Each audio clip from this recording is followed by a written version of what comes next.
Once again, all praises are due to Allah for having us here on this wonderful holy day evening so that we may continue to build on things that make us better citizens. Islam?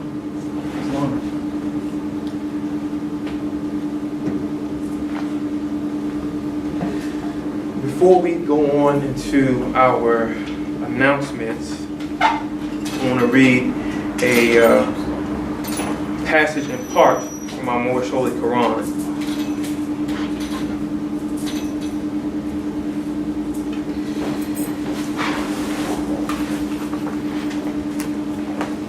I ask at this time that everyone please turn to chapter 3, really huge lessons, the unity of life.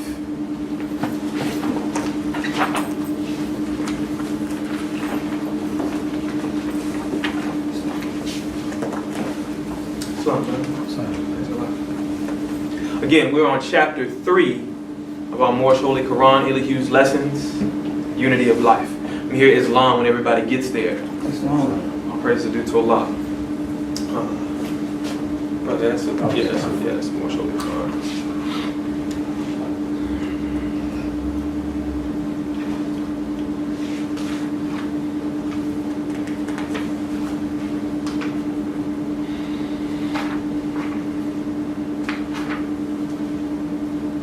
And again, I'm going to read it in part, so I won't be reading the whole chapter. We're going to start on verse 1. And we are going to end on verse 4. It reads, Again, Elihu met his pupils in the sacred grove and said, No man lives unto himself, for every living thing is bound by cords to every living thing. Blessed are the pure in heart, for they will love and not demand love in return. They will not do to other men what they would not have other men do unto them. Islam? So, I want to open up with a chapter to raise up believers, and I think that that particular verse, or verses rather, from that chapter is relevant in all meetings of the Moorish Science Temple of America. For one, during my honors, I give honors to the Ills and Bays and our sympathizers in the sacred groves. And, you know, when we think about the sacred groves, we have to remember that the sacred groves is a sanctuary. The sanctuary for all that desires salvation, that desires to make themselves better. This is a place where they can learn themselves. When you open up the Moorish Holy Quran, one of the first things it says is know thyself and thy Father God Allah. So the only way that you can learn or know thyself is if you go into thyself. The only way that you can know Allah or learn to know Allah is if you go into self and begin to study yourself. Islam? And that the sacred groves has that representation of a place where one can go into self. Anytime when you hear something mentioning of flowers and shrubbery or greenery or anything that's growing, that from my teachings and others, you can associate that with the human mind, with the human being. Why do I say that? I say that for one because that is what our prophet teaches us when you go into chapter 1, the creation of all of man, when he talks about how Allah has planted man as a perfect seed perfectly into the soil, and in order for and the fact that it grows and it unfolds to become this perfect living thing is an example of how we as individuals, how we have to continue to grow, to cultivate ourselves so we can unfold to be that desired being that we would like to be. Islam? Because everybody has this vision of themselves. How many of us have seen The Matrix? Everybody should have seen The Matrix in some shape or form. And you know, when you go into The Matrix, you know, you have what you call the residual image. And what Morpheus has explained in their residual image is that is your mental projection of yourself, how you desire to be. How many of us have been out on a date? You don't have to raise your hand. Everyone, I would think, has been out on a date in one way or another. But it is said when you're out on a date that you have to be mindful of your representative. You have to be mindful of the representative that person, that significant other, may be engaging with you, and that representative that you may be engaging with that person. And we have to be mindful and careful of that, because we have to think to ourselves, is that really us? Or are we putting on a front for that individual in order for them to like us? Are we being our true self? Now, we also have, with that in mind, we have to also be knowledgeable that we have to put our best foot forward. First impressions are always the best impressions, especially when it comes to our women, to our Moabites. Sometimes you don't have the opportunity to make a second impression. So we have to be mindful of that, but you don't want to take advantage of that, and you don't want to give anybody a false image of yourself. So again, going back to self, the only way that you will present a false image to yourself is if you don't have any confidence in yourself. If the person that you are desiring to be, you're not making an effort towards that destination. The prophet tells us in our Moorish literature that Moors will follow our prophet to a destination which is not uncertain or unknown. And part of that, to be in context with this conversation that I'm having with you, is that this destination is your higher self, is your best self. So this destination that we are on this journey for, on this Moorish divine movement for, is a journey from which we know this destination. We're not in a position where we're going about in a movement where we don't know what the end result's going to be, where we're going about this blindly. We know what the end result is. We know what the goal is. So we know where we are in point A, and now the key is how we're going to get to point B. And that comes with how are we going to form our mind, how are we going to develop our mind in the way that we can be prosperous, that we can continue to move. And a part of that is, again, knowing yourself, knowing thyself and thy Father God Allah. So now the question is, how else do you get to know yourself and thy Father God Allah? By studying the people that are in your circle. So when we talk about the sacred grove, this is a learning place. So you're amongst pupils. You're amongst your brothers and your sisters. Therefore, you can find yourself in the individual that you engage with. When I look amongst the grove, I see myself as well as a part of Allah in each and every one of you. So I see, and when y'all look at me, I'm sure that you see, I'm most certainly sure that you see a part of you within me and a part of Allah within me as well. And as I say all the time, that is one of the core things and one of the most important things where our prophet brings us or returns to us our nationality, because it returns to us the idea that we have value. Because when you're considered property to someone else, when you're considered less than to someone else, that means that you're giving a person power to define your value. So one day you can be the most valuable thing to that, and the next day you cannot. So again, in itself, that's a form of slavery, because again, you're giving the person that power to define. No one else should be able to determine who you are except for you. But the question is, do you know who you are? In our Quran questions, also known as the 101, it says, how did the prophet begin to teach the Moorish Americans? And the answer is by teaching them to be themselves. So again, I ask you the question, who are you? First and foremost, you should know that you are a Moorish American. Second of all, well, I take that back. First and foremost, you should know that you are a creator of Allah. You're a creation of Allah. That you have that divine right of life, liberty, and the pursuit of happiness. You have that divine right to perpetuate all the things that are prosperous for you and your family. You have that right as an individual, and you have the responsibility to also share that with others. Because again, when you look at this brother or this sister right next to you or behind you, they have that right as well. So now, one of the third things that we should consider is why is it that we're constantly looking to try to do this by ourselves? I read earlier in the passage, no man lives unto himself. No man is an island to himself. He's bound by cords to every living thing. Each and every one of us has a connection to the individual that we sit next to. We may not have found that connection just yet, but I guarantee you it's there. And it's not, in a sense,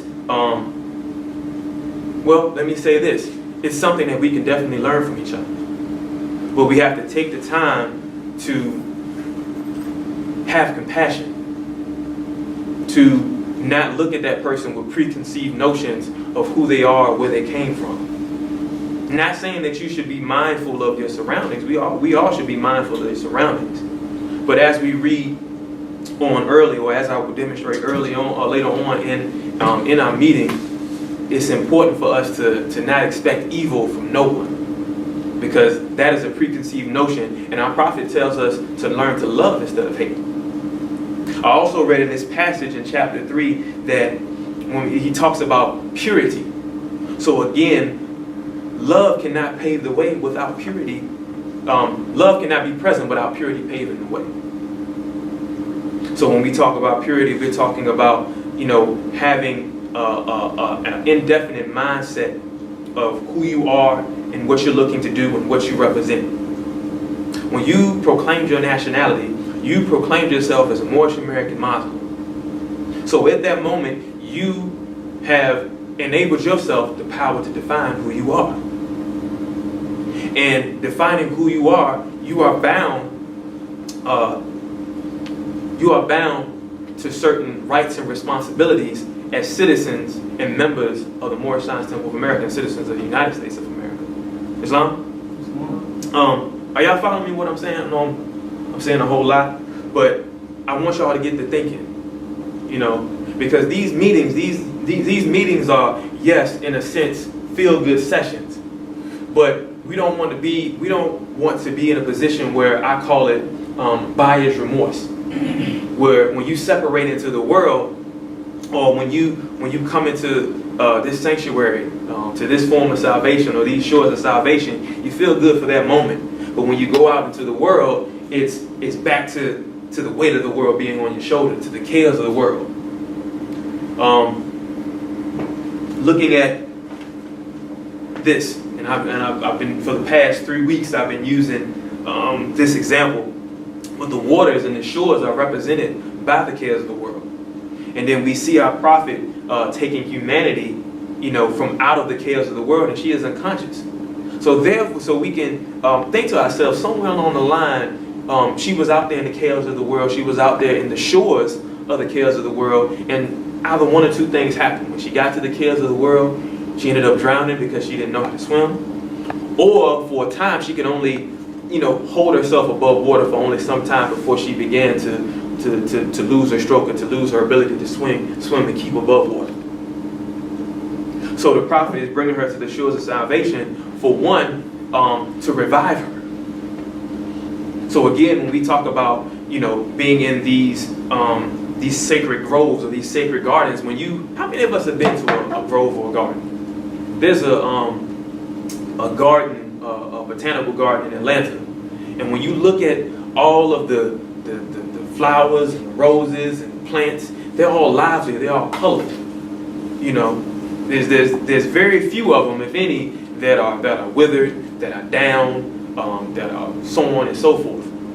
Because these places in the garden and in these sacred groves, again, you can be shaped and formed. And the beauty of it is that everybody shares that soil. So no soil is different from the other. It may have to be cultivated differently, but all of them share that same soil, so they share that same energy. And when we look at how beautiful the botanical gardens look, when we see the dinosaurs and the butterflies and how beautiful it is, that's a collective effort from the flowers to build that thing together. I say this all the time in my measures when we talk about what is power and how is it that we as Moorish Americans can gain this power. When we define power, it's a concentrated unit. It's a concentrated element. It's a concentrated substance. It has to work together. You doing it by yourself, it's not going to work. You thinking that, I have to get this certain thing off the ground, then I can go back and really demonstrate this Moorish divine and national movement the way that I want to. The prophet says, and I'm paraphrasing, that if you are not able to contribute what you have, what little you have now, how are you going to able to contribute for the bigger things? In other words, what he's saying is that, first of all, is your intent there? Is your ability to show some genuine, a genuine manner that you want to contribute? I may not have money for dues, but what I can do is every other Saturday or every Saturday I can go out and I can pass out flyers and I can bring some people into this Moorish Science Temple of America. If I'm not able to attend each and every meeting, what I can do is, I can call my brother or my sister that is a member of the Moorish Science Temple of America and see how they're doing. I can see if there's any events that may be going on within this Moorish American community that I can participate in, and so on and so forth. We had a very, very strong year, and we do not want to lose that momentum. I thank each and every one of you for coming out from January all the way to now and helping us out, because we couldn't have done it without you. We couldn't have done it with this movement. Does not work without the ills and bays and the sympathizers and the groves. But we do not want to lose our traction. We do not want to lose our momentum. It's very important that we keep that going. It's very important that we continue to teach our people, to bring them in, even if it's just so they can be introduced to the prophet and hear him. We're not expecting everyone to come in and as soon as they hear the words of the prophet, be inspired and wanted to become a part and parcel, wanted to become a part of this Moorish Science Temple of America. But we at least want them to hear the prophet. We want them to know that there's an alternate way if they're having some suffering or some tribulations in their life, that they can go about getting their life back in order. The prophet said, if you even think your condition can be better, come join the Moorish Science Temple of America in this divine and national movement. Islam? So that is my opening statement, my opening bill. Any thoughts or vibrations with that? All is well? What's been going on this week? I appreciate everybody going out that was able to do so in Fulton County, city of Atlanta, and casting their sacred ballots. That was very important to this movement. It's very important to us that we continue to push the campaign that Moorish Americans, I'm significantly saying that Moorish Americans are citizens of the United States of America, that Moorish Americans do vote. We vote, we are a part and parcel of this said government, whether you consider this said government to be the Moorish Science Temple of America, because if you consider the government to be in part the Moorish Science Temple of America, the Moorish Science Temple of America adheres to this Constitution of the United States. So being an American citizen is very important. During Sunday school, we had a conversation about the U.S. Census. And I'm going to go into some announcements, but I do want to share this. It's very interesting that our prophet talks about nationality, but he also stresses the importance of race. He talks about race pride. He talks about the eight holy covenant of the Asiatic nation, so on and so forth. In the U.S. Census, you are not, these are for those that don't. For those who do know, bear with me. In the U.S. Census, you are not classified by nationality. You are classified by race. And in the early 1900s, I would say starting, of course, 1900, 1910, because we do the U.S. Census every 10 years, 1900, 1910, 1920, 1930, so on and so forth. The prophet encouraged us to classify ourselves as Asiatics. A few reasons why he did that. One of the reasons why, during that time period, there was only 2 classifications in race. Anyone guess what those 2 classifications are? There's actually 3. No one knows? Black, white. Black and white. Black, white, and then you had other. And then that other category, of course, fell into those that were from Far East, those that were from South America, the adjoining islands, so on and so forth. But when we look at the classification of white, simply put, it's all citizens or inhabitants of the Americas that share European descent, also North Africa, the North African continents, so on and so forth. And then it classifies black as everyone that, with the exception, which is very interesting, with the exception of South America, those that dwell or were the descendants or had ancestry from the sub-Saharan Africa. Why is that? Why was the prophet, why is it that during that time, that's how we were classified? I just want us to think about that. One of the answers that I want to give you, of course, is that, truth be told, that we are in a society that revolves around classism, that is built upon classism. When we talk about what nationality is, we talk about nationality as that quality of character which arises from a person belonging to a nation or state, of course. But it also says in the definition of nationality that it also defines your political status. And right now in the Americas, in the United States of America, our political status is predicated on how we define ourselves as a race. So if we continue to define ourselves as a race of people, not discrediting being descendants of people from the sub-Saharan Africa, but from the ideal and the perception of those that are in power. Because when they think of those that are inhabitants of sub-Saharan Africa, they're thinking of the chattel property that they so-called got us from. When they think about this term of being white, they think about those who ruled over those that were considered the chattel property. In the Moorish Holy, in the Quran questions, it says, what is white? White means God, God means ruler of the land, white means purity, then means God, then purity of the ruler of the land, so on and so forth. So from out the gate, from the time of birth, when you put that mark saying black, you're already solidifying your destiny, your political status.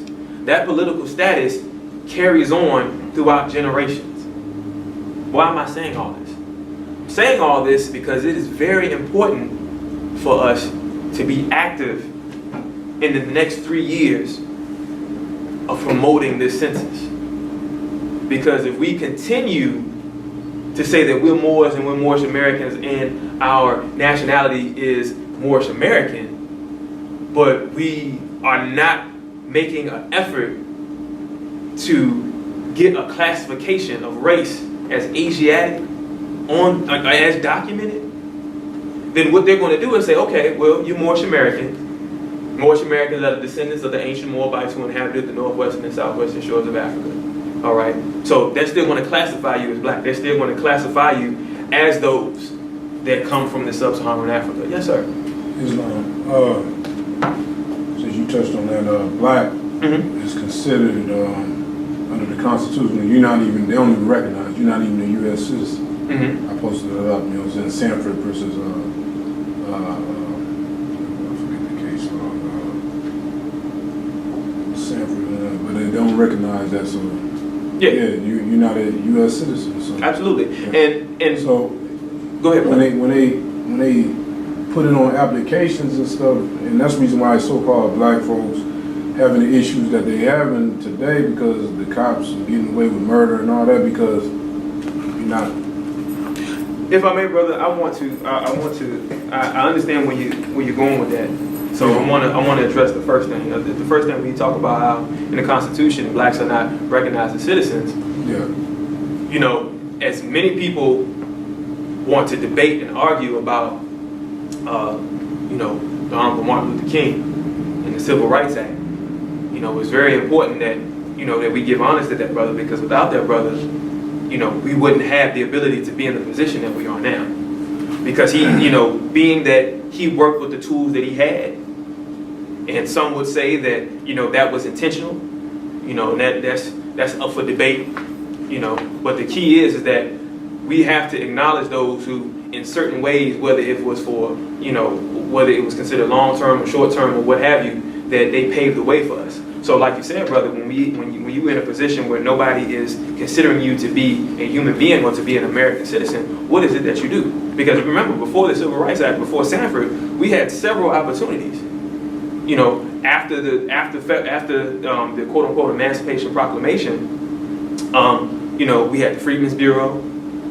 You know, we had other organizations that were in place that was looking or desired to put us back in the constitutional fold.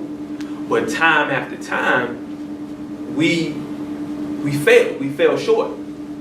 And to add on, because I don't want to necessarily disagree, but I want to if anything, propose a different line of thought, because that is when we talk about police brutality, when we talk about, you know, how we're getting treated badly as citizens. By default, we immediately want to say because we're not under that constitutional fold. And the other line of thought I want to propose to you is that it's not necessarily that we're recognized, because that's a given. Yeah, you're right and exact. But now the question is, how many of us, not in a radical sense, but in an organized sense, in a sense of demonstrating power, how many of us join together to make sure that things like that wouldn't happen again? Let's not even think about this on a national level. Let's just think about this on a local level. If we see this going on in Michigan, if we see it going on in Detroit, if we see it going on in Baltimore, Maryland, and so on and so forth, how many of us, instead of talking about how jacked up those things happened, how it was jacked up that what the police officers did, and so on and so forth, how many of us got on the phone and got together as a group, as a collective, and said, look, we saw this going on in this part of America.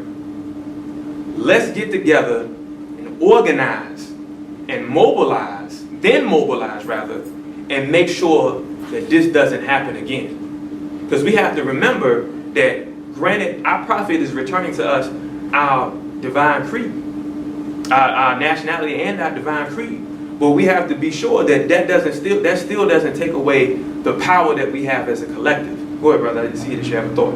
Yeah, look, we playing under this white supremacy law, you know what I'm saying, the Magna Carta, and also this federal corporation. So the Rothschilds, you know what I'm saying, brought all this stuff in, the privately owned bank. So now you playing in this country. They lost their sovereignty, because before this was all, you know what I'm saying, this was like original jurisdiction under the Constitution.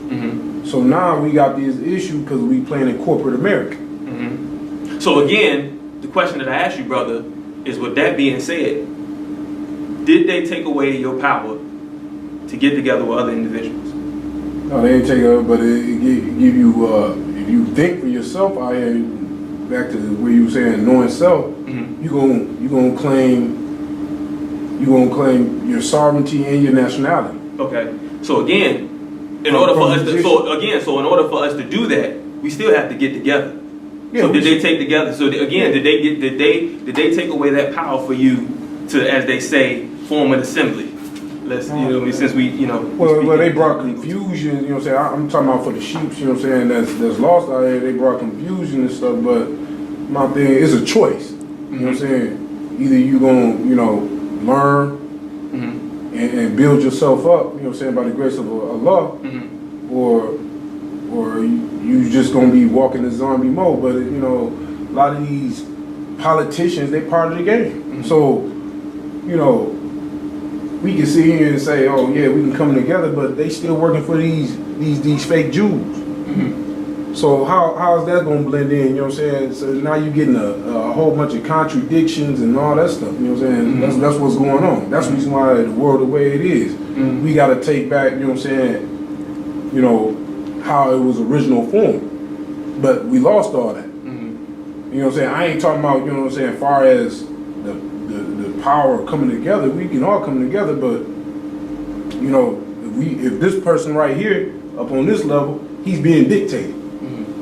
That's a fact. I got you, bro. So that's what, and then people pay people off and all that. So now we get a whole bunch of misconstrued. So where, you know, when we lower the meeting, we can have a further conversation. Yeah. But I wanna end on this because what's important for us is that regardless of what obstacles we have in our way, we still have the ability to come together.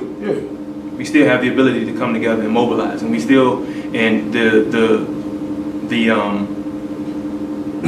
yokes that we put on ourselves, you know, we have to be mindful that it's nothing that deters us from, you know, from what our goal is, because the same allegations that we're putting on the oppressions that are happening to us is also happening in another degree to other races and groups of people. And they are still able to survive, and they're doing it, you know, under, quote unquote, the oppression of others. Yeah. So we have to remember that we have that power, and we cannot allow anybody, because, you know, they're sitting up on high.